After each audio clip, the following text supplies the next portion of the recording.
Welcome back, and now for the news in detail. Spain has reported 605 new deaths from the coronavirus, its lowest daily figure since 23rd of March. There are now over 157,000 infections with nearly 16,000 deaths. Worldwide, the number of infections has exceeded 1.6 million with over 96,000 deaths.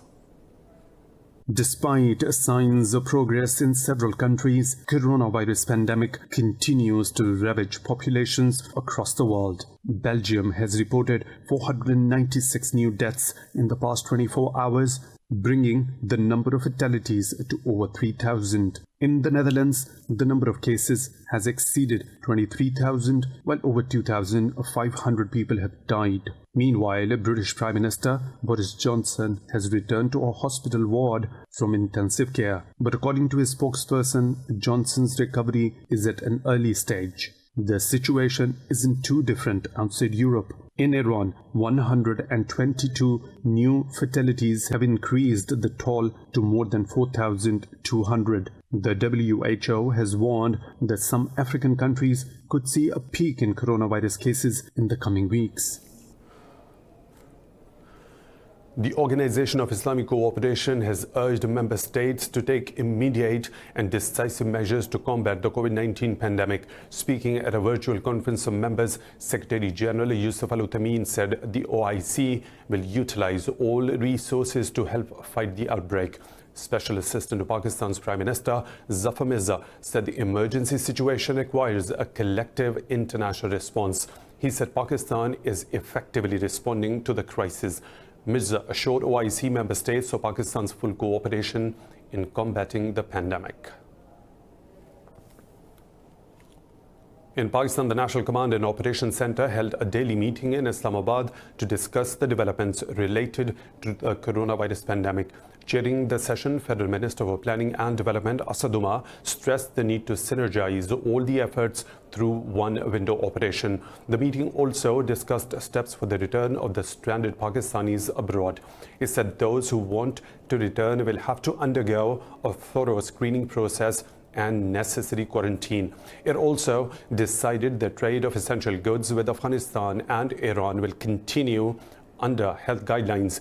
There are over 4,600 confirmed cases in Pakistan, with 66 deaths and 727 recoveries. Moving on, Saudi Arabia is hosting a virtual meeting of energy ministers from the group of 20 major economies in a bid to ensure market stability amid the COVID-19 crisis. The meeting comes after OPEC producers and allies agreed to cut oil output by over a fifth to help prop up prices and counter the slump in demand. Last month, the G20 announced a $5 trillion package to help fight the pandemic. International Energy Agency has been pushing for G20 to be a venue for expanded oil talks. IEA Executive Director Fatih Birol has said continued crash in oil prices can spark an economic calamity if unchecked. The EU finance ministers have agreed on a rescue package of about $547 billion for the European countries hit hard by COVID-19 pandemic. Eurogroup's chairperson Mario Centeno announced the deal reached after marathon discussions in Brussels. This report has the details.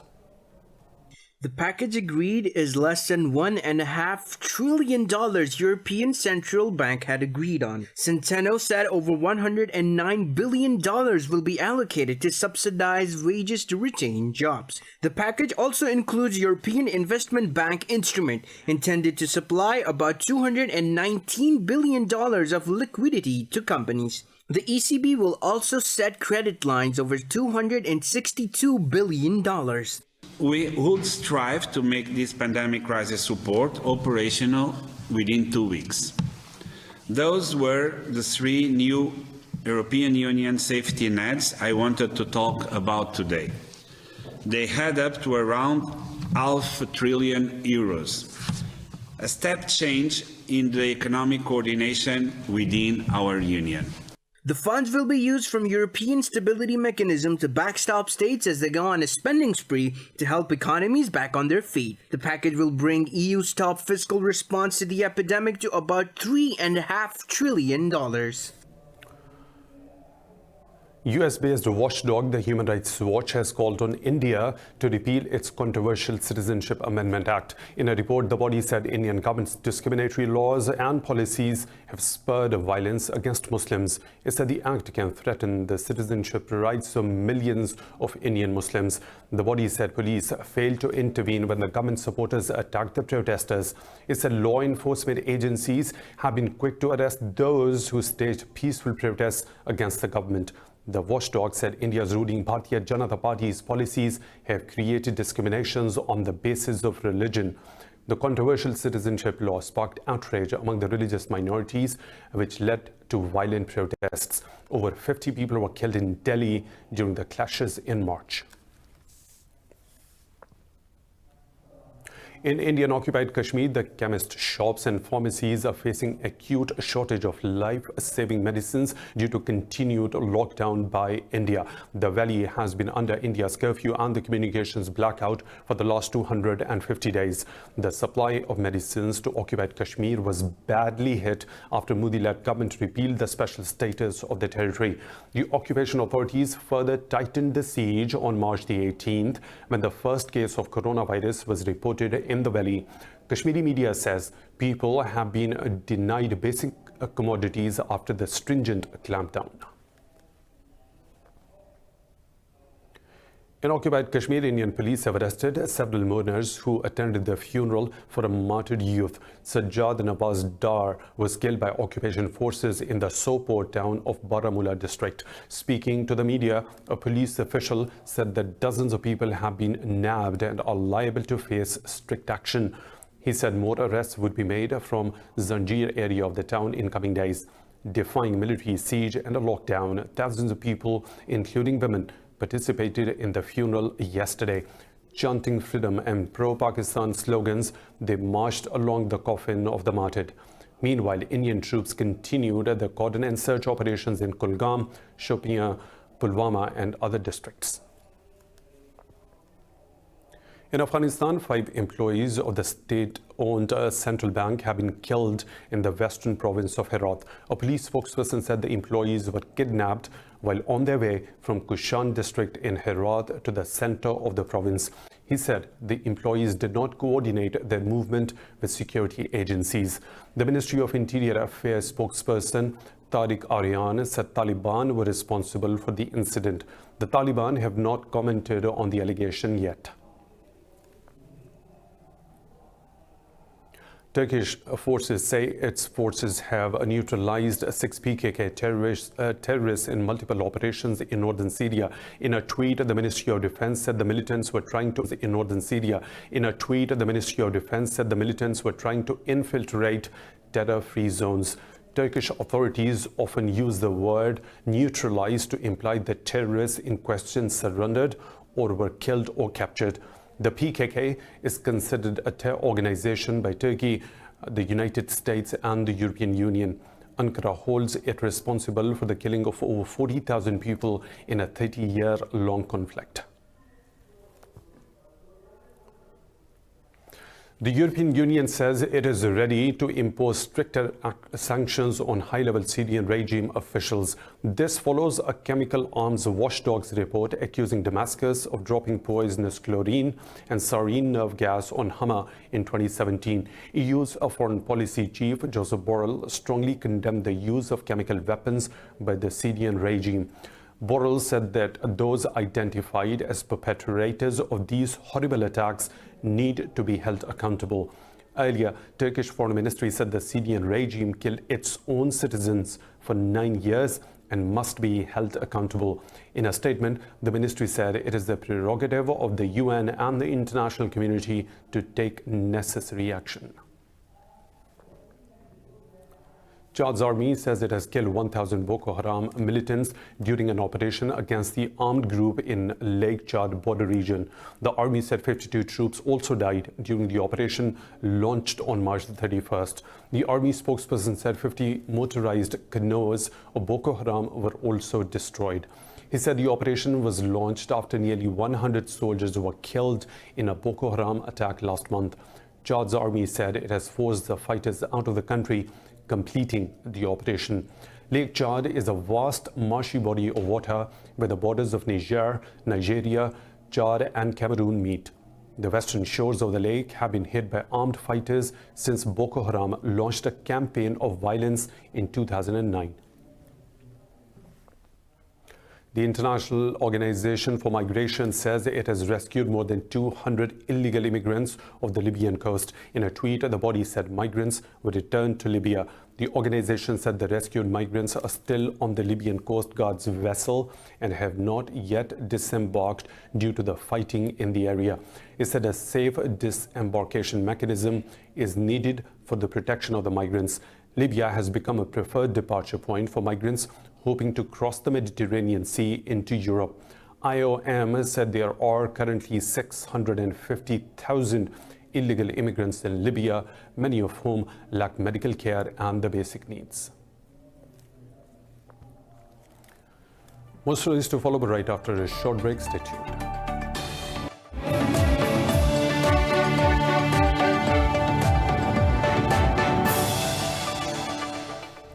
Welcome back. The United States has expelled over 6,000 migrants on its Mexico border, exercising emergency powers to curb the coronavirus spread.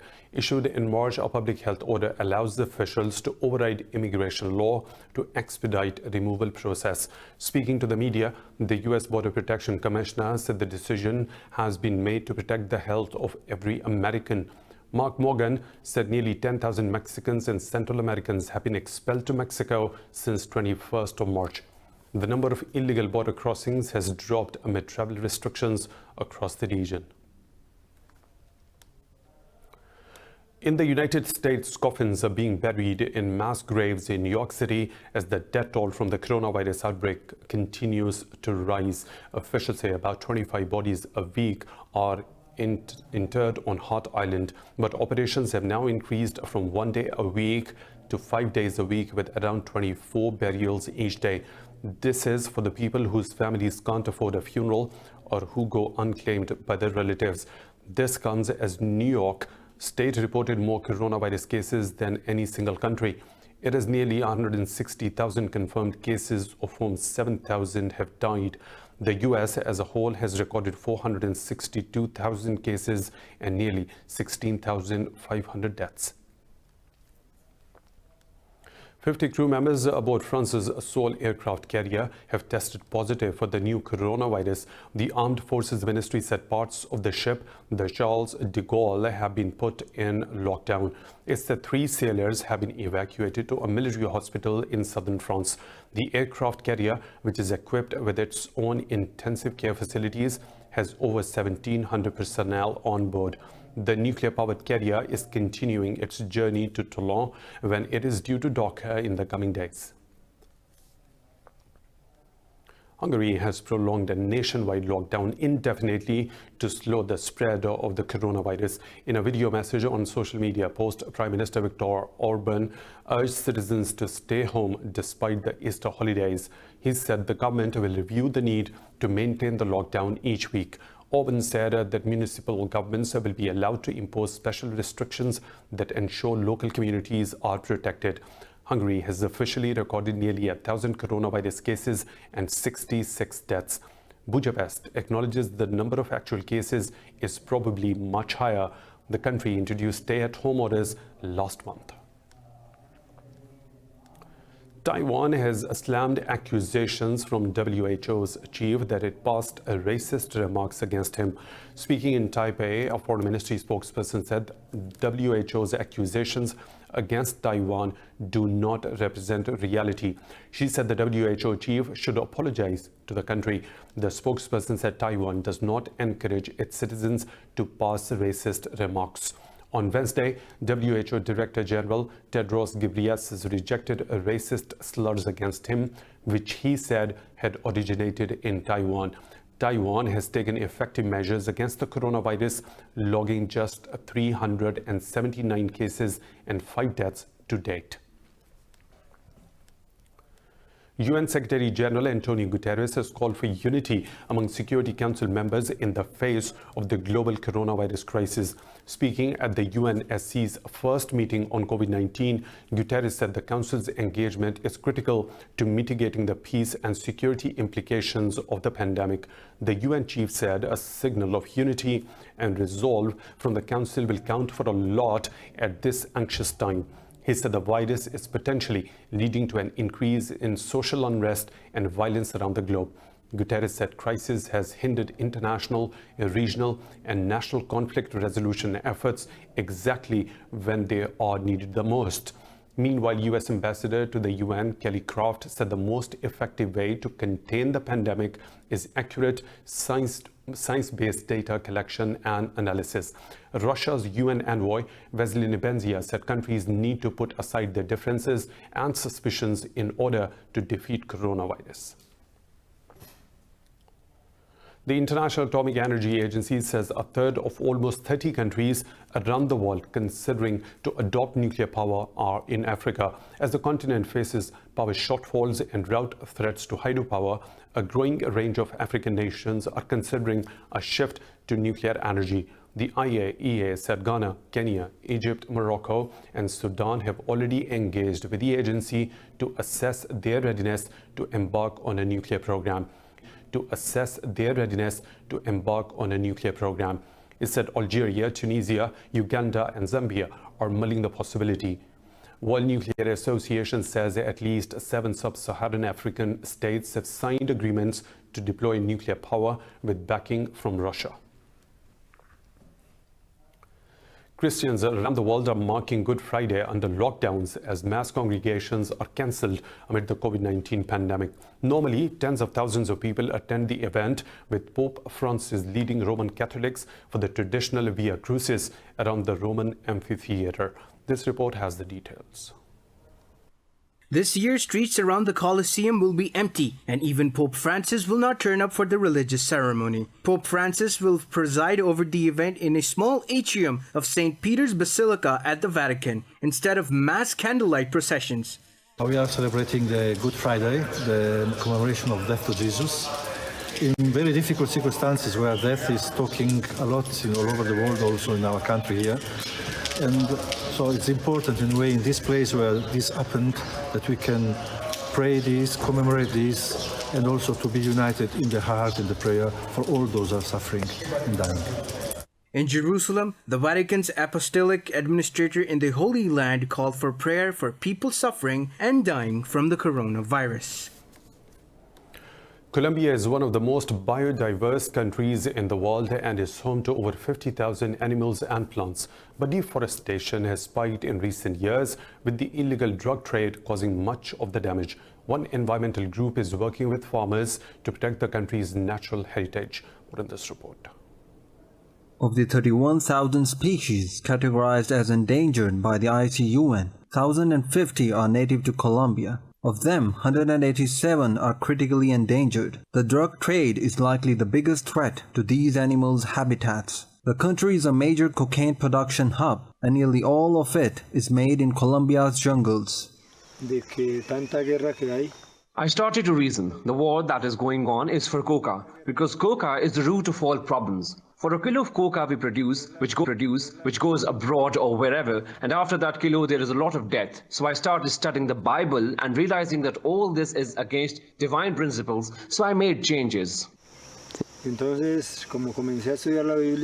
Colombian NGO Web Conserva is taking on the problem by rallying farmers to fence sensitive areas using coffee plantations. Many of these farmers previously produced coca, the base ingredient for cocaine production. For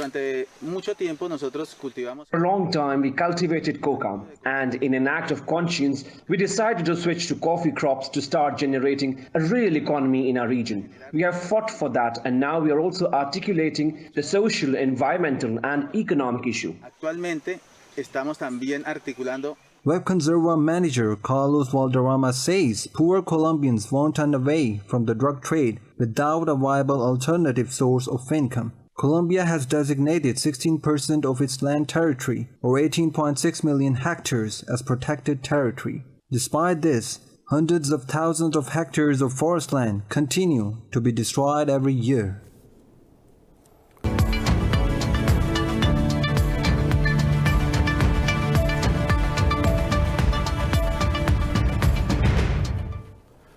U.S. Federal Reserve has announced over $2 trillion financial stimulus measure to support the economy hard hit by COVID-19. The Fed said it aims to assist households, businesses, and local governments. The Fed said it will offer up to $500 billion in loans to states and municipalities through the purchase of municipal bonds. Federal Reserve's Chairman Jerome Powell said they will continue to use emergency lending powers until ensuring a recovery path. He said in the current situation, many borrowers will benefit from these programs, but the entities in need of direct fiscal support will be left out. Meanwhile, the Department of Labor said in the last 3 weeks, over 16 million people have made unemployment claims. Asian stock markets have ended mixed, supported by an overnight rise on the Wall Street. Investors' concerns mount as they speculate on deep recession due to the coronavirus outbreak. Seoul's Kospi gained over 1% and Nikkei 225 closed over 0.75% higher. Shanghai Composite lost ground. Trading is suspended in European stock markets amid Good Friday holiday.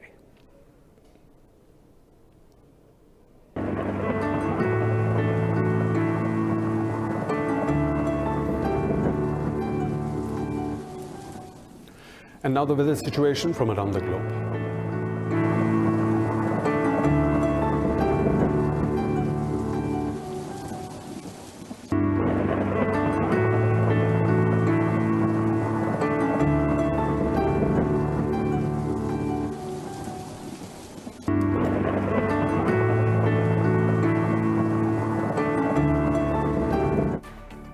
And that's all for now. For the latest updates, you can follow us on social media at Indus.news.